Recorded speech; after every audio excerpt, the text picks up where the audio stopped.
Okay, good morning, ladies and gentlemen. We're here in the Franklin Circuit Court for a pretrial conference, case number 21 CI 89, Governor Beshear versus Speaker Osborne and others. And we had, I think, kind of alluded to this at our last hearing that we need to now put in place a scheduling order to figure out how we're going to move the case forward and get it ready to be submitted for decision. And so I'm happy to hear from council as to what your all's suggestions are, or if you have any agreements about how we should proceed at this time. So let's start with the counsel for the plaintiff, and then we'll ask counsel for the defendants to weigh in with any suggestions they've got. So Ms. Cubbage, we'll let you get started. Okay, thank you, Your Honor.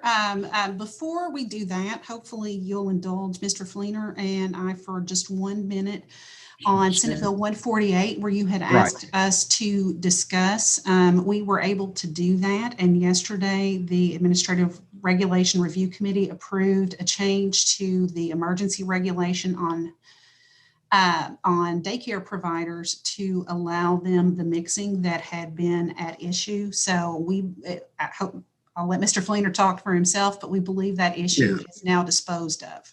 Okay, so again, the administration then made some adjustments, and yes, Your Honor, and apparently it passed muster with the committee. Is that right, Mr. Fleener? it did, and I would be remiss if I didn't point out that it was the flexibility of Senate Bill 2 that allowed us to do this without the cabinet having to file an entire new reg. So okay, something that came out of this.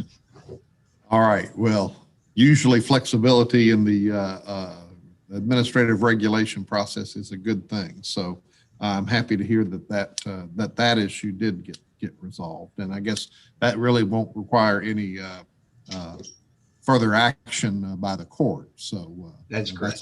That's always a good thing too. So I appreciate, again, council working together constructively to address a very valid concern that was raised here, and happy to see that you all have figured out a way to resolve that. So, okay, well, with that, any other preliminary matters that we ought to address? And if not, we can talk about what we should do about scheduling here. So Ms. Cubbage, I'll let you continue. Okay, I will actually turn it on over from here to Mr. Mayo, because we also have a hearing at 10 in Boone Circuit that I will be covering. So I will be here until a little before 10, then I will dismiss myself, but Mr. Mayo will proceed. All right, that'll be fine. Thanks. Mayo.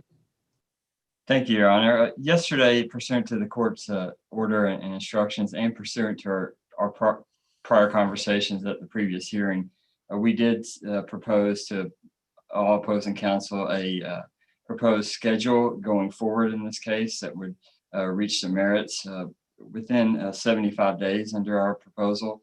That included 15 days for the parties to reach agreement on the facts contained in the legislative record, and then a briefing schedule for cross motions for summary judgment, as well as responses to those cross motions for summary judgments.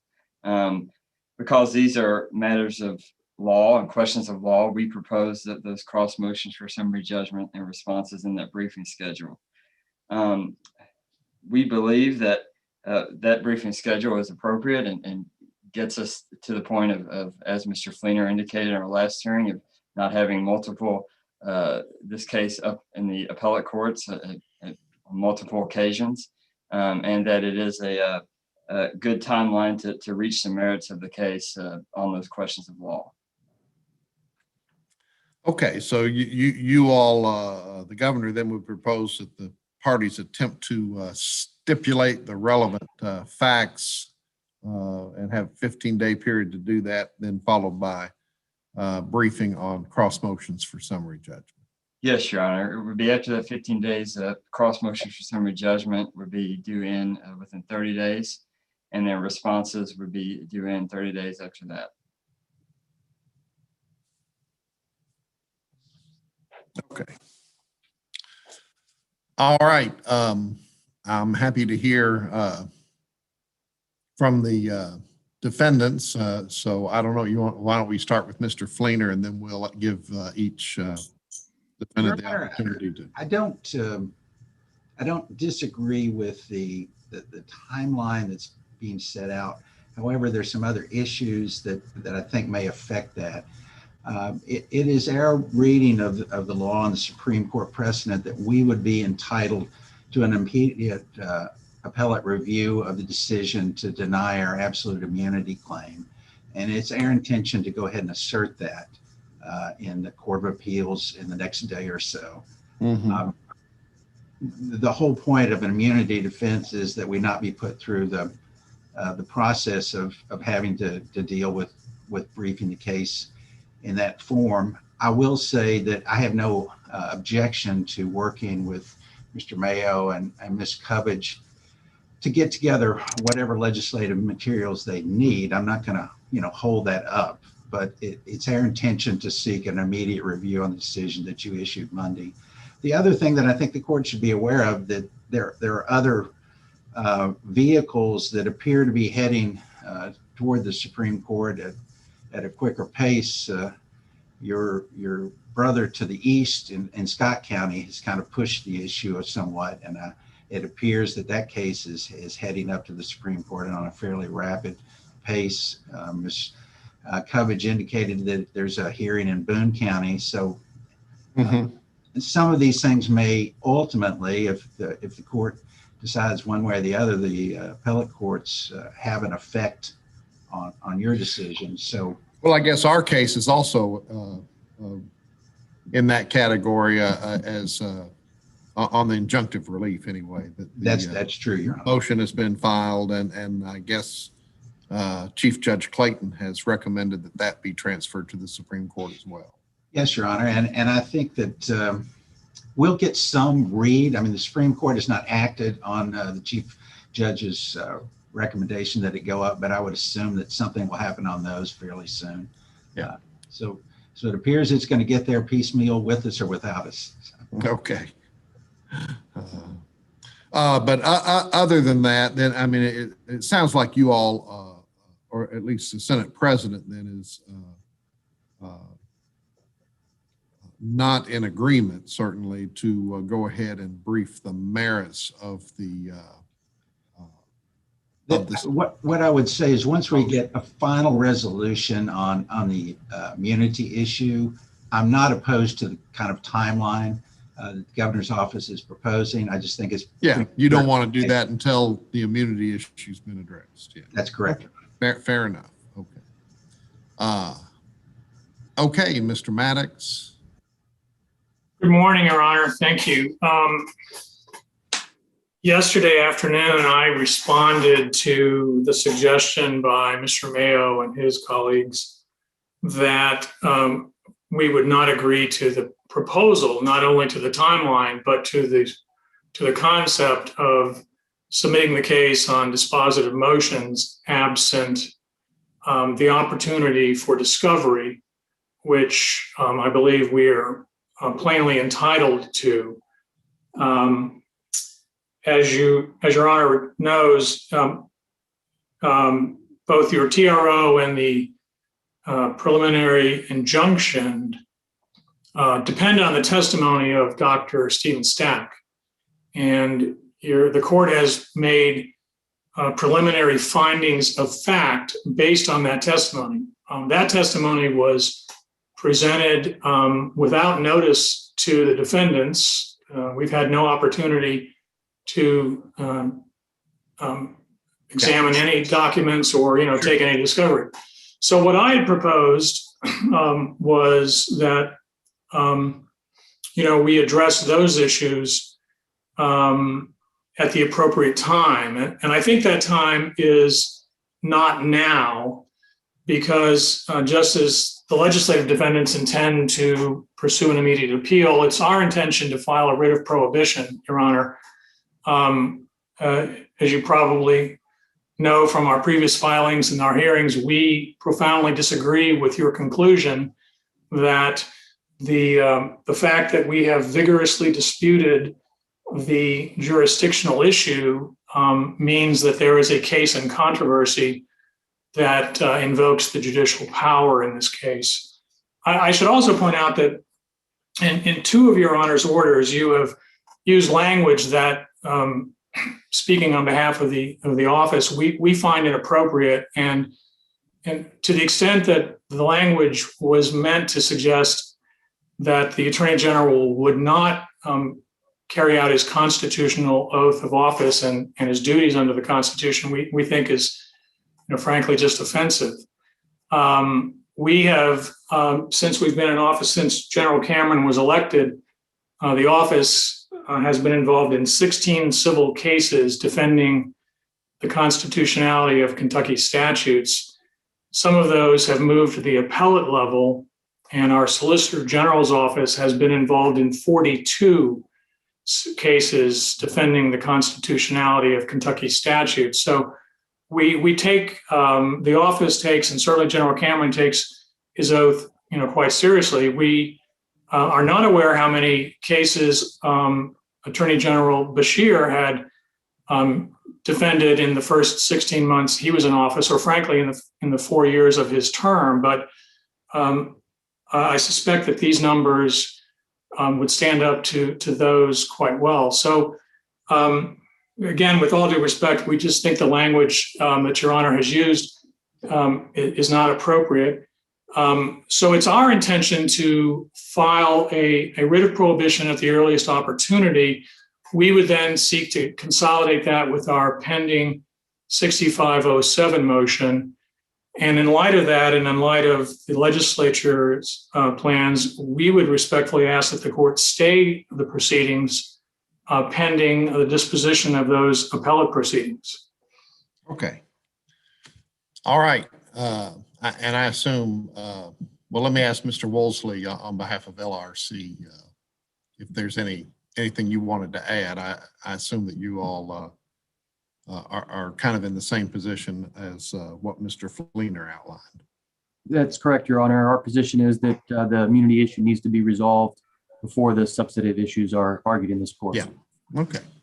Your Honor, just one more point that I should add is, as Your Honor knows, the first two counts of the governor's complaint raised Section 2 claims invoking the notion of arbitrary action. I think those claims plainly call for discovery, because the question of arbitrary action is, simply a matter of reasonableness. Mm-hmm. And to the extent that Your Honor's orders and any final order that might be entered on substantive dispositive motions is a function of, the conclusion that the orders are supported by medical science or by other public policy concerns, all of that is appropriate for discovery and for the creation of a proper record in the court. Okay. All right. And Mr. Lycan, on behalf of the speaker, did you have any additional position you wanted to share with the court? No, Your Honor, Speaker agrees with the Senate President's position. Yeah. Okay. I assume so. So, okay. Anybody else have any thoughts or suggestions as to how we ought to proceed then? Okay. Your Honor, I'm sorry to interrupt. The only other thought I have is, since this is a Rule 16 conference, Rule 16 contemplates amendment of the pleadings. I suggested to the governor's folks yesterday that it would be appropriate for them to amend their pleadings in light of the fact that they have brought in legislation that was passed after their complaint was filed. So it is plainly not encompassed by the complaint. And I think for Your Honor to reach a dispositive ruling on the claims, they need to be made a part of a proper pleading in the case. Yeah. Okay. All right. Well, let me ask Mr. Mayo or Mr. Cubbage about the possibility of amending your complaint. Does the governor want to do that, or do you think it's appropriate, or what would be your position on that? Well, Your Honor, I'll take that one.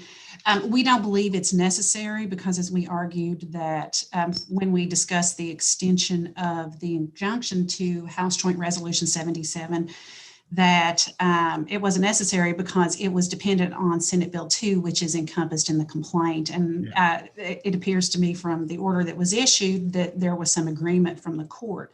So we don't believe it's a necessary amendment. If the court would prefer us to amend, we are happy to do so, but we don't believe it's necessary. Okay.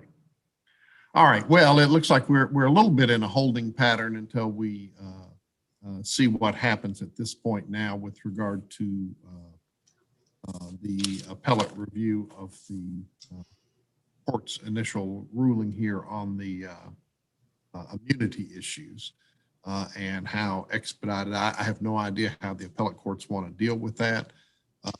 I will say that I would be happy to allow the Attorney General or the other defendants if they choose to, and if they think it would be helpful to them, to go ahead and take discovery while that issue is pending in the appellate courts. If they want to depose Dr. Stack or anybody else that's relevant, I would certainly allow that to happen while the appeal is pending on the immunity issues. But again, that's your all's call. So, but I would have no problem with that. And obviously I would encourage all parties to get all the information necessary in order to represent your client's positions as efficiently and quickly as possible. So that being said, I guess there's not a whole lot more we can do here. And I'm going to take the matter under submission, and then I will certainly take into consideration the arguments that have been and positions that have been advanced here. Again, it's my hope that the matter can be resolved. I think it is in the public interest for it to be resolved as quickly as possible. But I also want all parties to, to have the opportunity to fully represent their client's interest and to avail themselves of any remedies or any procedures that they think are in their client's best interest. So again, we'll kind of have to see how this unfolds. And at this stage, I don't know that the filing of an appeal on the denial of the motion to dismiss on the immunity grounds, I'm frankly a little bit uncertain as to whether that automatically stays further proceedings in the trial court or not. So I don't know. Does anybody have any insight on that issue? Your Honor, whether it's automatically stayed or not, we don't necessarily oppose a stay if that is what the other parties would prefer. Mm-hmm. Okay. Your Honor, I think that would be certainly in keeping with the design of legislative immunity. Yeah. Okay. Well, again, I know these immunity issues are a little bit difficult to grapple with, I think, in terms of the practical impact on the litigation. So, again, we'll just have to see how that plays out in the appellate courts. So I will go ahead and take all this under consideration. I'll try to issue an order very, very quickly, so you all will have the benefit of that as you pursue whatever appellate remedies that the defendants want to pursue while we get these matters resolved, and then we'll I think probably await some guidance from the appellate courts as to how we can and should proceed to get to the merits of the case. So anybody else have anything they wanted to anything else that they wanted to advise the court? If not, the court will just take this under submission and I'll issue an order promptly. Okay. Thank you, Your Honor. Thank you, Your Honor. Thank you all very much.